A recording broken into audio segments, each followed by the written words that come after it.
안녕하세요. 러브 SOS 365입니다. 오늘은 정말 중요한 이야기를 해드리려고 해요. 바로 완전히 놓아줘야 하는 사람의 특징에 대해서 말이에요.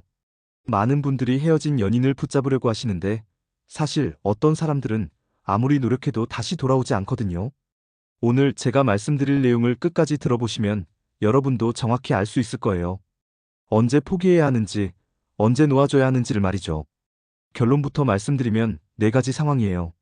상대방이 여러분에 대해 완전히 정리를 끝낸 경우, 더 이상 발전 가능성이 없다고 판단한 경우, 말하지 않는 다른 이유가 있는 경우, 그리고 더 좋은 사람을 만날 수 있다고 확신하는 경우입니다. 이 네 가지 중 하나라도 해당된다면 아무리 노력해도 소용없어요. 그냥 시간 낭비일 뿐이죠. 하지만 이걸 제대로 파악하지 못하면 계속 헛된 노력만 하게 되거든요.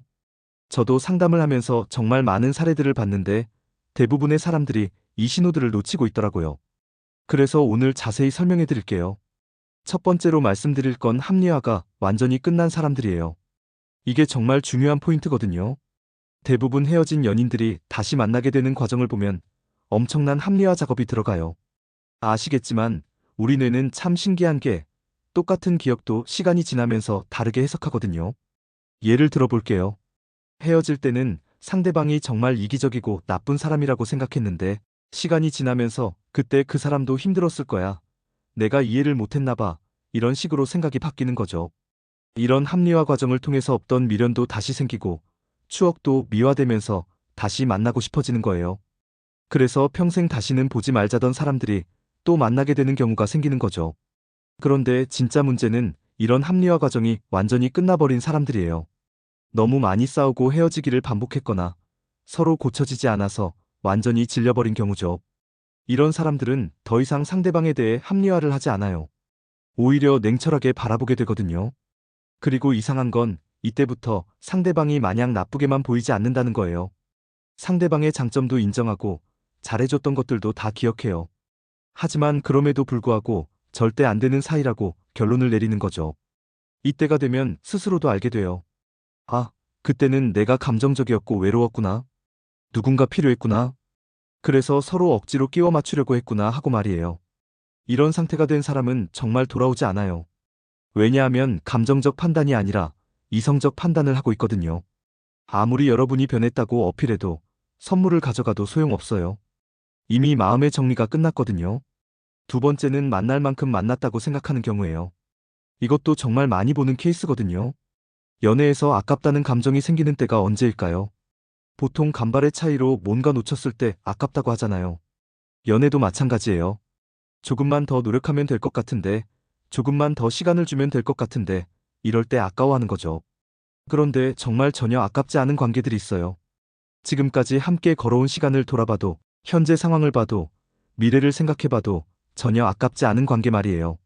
솔직히 말해서 지금부터 반년 1, 2년, 2년을 더 만난다고 해도 별 다를 게 없을 것 같은 관계들이 있거든요.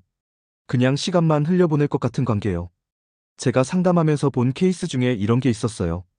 서로 외롭고 힘들 때 만나서 위로해주고 응원해주면서 시작된 연애였는데 시간이 흘러도 여전히 그때 그 자리에 머물러 있는 거예요. 성장도 없고 발전도 없고 그냥 서로 의지만 하면서 시간을 보내는 거죠. 이런 관계에서는 우리 관계가 아깝다기보다는 우리가 흘려보내고 있는 이 시간이 아깝다는 생각이 들어요. 서로에게 더 좋은 선택이 있을 텐데 관성에 의해서만 만나고 있는 느낌이 드는 거죠. 이런 상황이 되면 둘 중 한 명은 반드시 용기를 내서 이별을 고하게 되어 있어요. 그리고 한번 그런 생각이 든 사람은 다시 돌아오지 않아요. 이미 이 관계에 대한 가능성을 포기했거든요. 세 번째는 정말 현실적인 이야기인데 헤어짐에 다른 이유가 있는 경우예요. 이게 생각보다 정말 많아요. 남녀가 헤어질 때 모든 이별 사유를 솔직하게 말하는 경우는 드물어요. 특히 상대방에게 상처가 될 수 있거나 바뀔 수 없는 부분에 대해서는 더더욱 말하기 어렵죠. 예를 들어서 외모나 키 같은 외형적인 부분이 있을 수 있고요. 경제적 능력이나 직업, 가정환경 같은 것들도 있어요. 이런 건 솔직히 말해봤자 상처만 주고 어차피 바뀔 수도 없는 영역이잖아요. 그래서 보통은 성격이 안 맞는다거나 마음이 식었다거나 이런 식으로 돌려서 말하는 경우가 많아요. 그러면 상대방은 성격을 고치면 되겠구나, 더 잘해주면 되겠구나 하고 생각하게 되죠. 그래서 열심히 노력하고 바뀌었다고 생각해서 다시 접근하는데 상대방의 반응은 예상과 전혀 달라요. 다른 사람을 만나는 것도 아닌데 여전히 차갑고 거리를 두려고 하는 거죠. 이럴 때 눈치 빠른 사람들은 아, 혹시 다른 이유가 있나 하고 짐작하기도 해요. 하지만 정말 순진한 사람들은 끝까지 모르는 경우도 있어요. 계속 표면적인 이유에만 매달리면서 노력하는 거죠.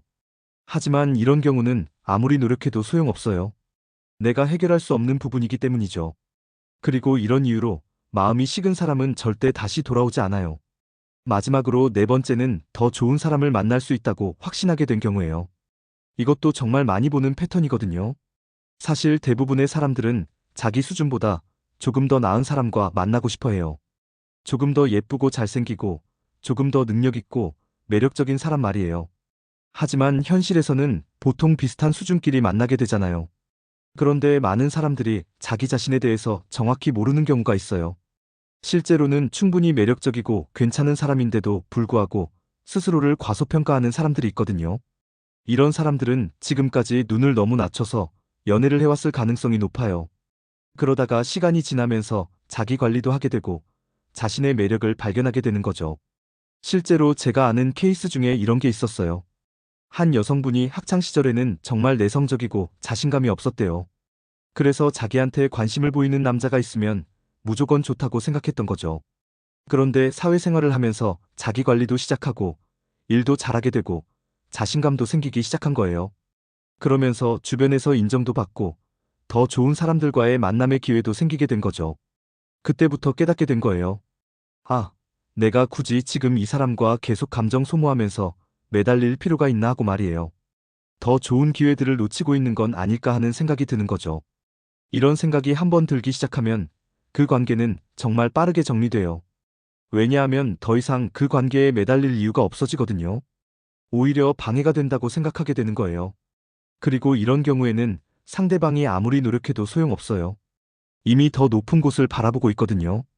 마치 더 좋은 직장 제안을 받은 사람이 현재 직장에 매달리지 않는 것과 같은 이치예요. 자, 이렇게 네 가지 케이스를 말씀드렸는데 여러분도 한번 생각해 보세요. 여러분이 붙잡으려고 하는 그 사람이 이 중 어디에 해당하는지 말이에요. 물론 이걸 정확히 파악하기는 어려워요. 상대방이 직접 말해주지 않으니까요. 하지만 행동이나 반응을 보면 어느 정도 짐작할 수 있어요. 합리화가 끝난 사람들은 더 이상 감정적으로 반응하지 않아요. 차갑다기보다는 담담해요. 여러분이 뭘 해도 별로 동요하지 않죠. 만날 만큼 만났다고 생각하는 사람들은 미안해하면서도 확고해요. 죄책감은 느끼지만 결심은 바뀌지 않아요. 다른 이유가 있는 사람들은 명확한 설명을 피해요. 왜 안 되는지에 대한 구체적인 답변을 주지 않죠. 더 좋은 사람을 만날 수 있다고 생각하는 사람들은 미래, 지향적인 말을 많이 해요. 새로운 시작, 각자의 길 이런 표현들을 쓰죠. 이런 신호들이 보인다면 정말 놓아주는 게 답이에요. 아무리 노력해도 돌아오지 않거든요. 많은 분들이 포기하는 게 두려워해요. 혹시 조금만 더 노력하면 되는 건 아닐까? 내가 포기해서 기회를 놓치는 건 아닐까 하고 걱정하시죠. 하지만 생각해보세요. 진짜 여러분을 사랑하는 사람이라면 이렇게까지 확고하게 거절하지 않을 거예요. 조금이라도 마음이 있다면 여러분의 노력에 감동받을 테고 기회를 줄 거예요. 그런데 아무리 해도 안 된다는 건 정말 마음이 없다는 뜻이에요. 그리고 마음이 없는 사람을 억지로 붙잡는다고 해서 진짜 사랑을 받을 수 있는 건 아니거든요. 오히려 이런 상황에서 계속 매달리면 여러분만 더 상처받아요. 시간도 낭비하고 자존감도 떨어지고 정작 진짜 좋은 사람이 나타났을 때 놓칠 수도 있어요. 그리고 한 가지 더 말씀드리고 싶은 건 이런 사람들을 놓아주는 것도 하나의 사랑이라는 거예요.